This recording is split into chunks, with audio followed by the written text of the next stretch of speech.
Welcome to another episode of Diary of a Wannabe Comedian with me, Belle, a wannabe comedian.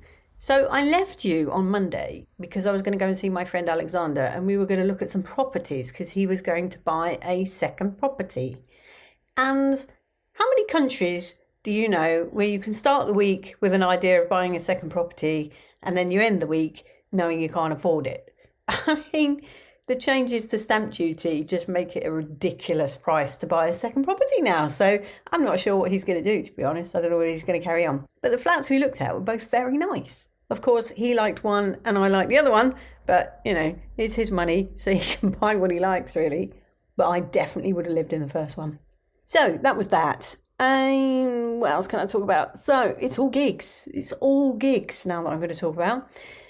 I'm heading off very shortly to a surprise gig that I'm doing in Rochester because I've come to stay with my mum for a few days.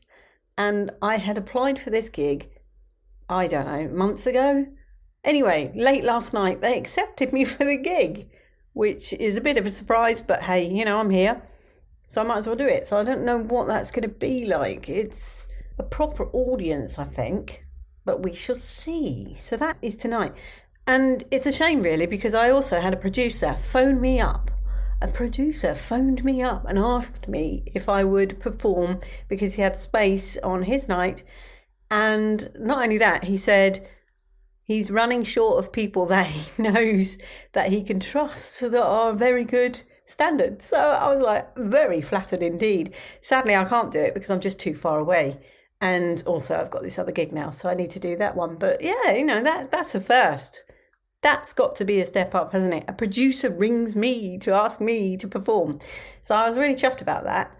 And then the other thing that I forgot to tell you, actually, I got accepted for a paid gig in February next year.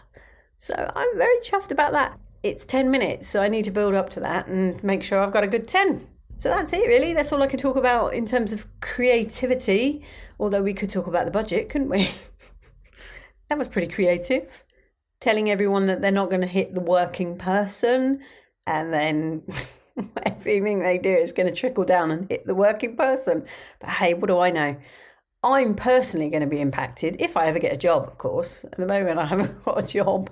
But if I ever get another job, I will be impacted because as a contractor, you pay employees and employers national insurance. So, you know, and quite frankly, when I am working, I consider myself a working person. So I don't know what they're driving at. But anyway, that's politics. And we don't do politics on this podcast. Right, well, I will leave it there and I will let you know on Monday how tonight went. Much love and gratitude.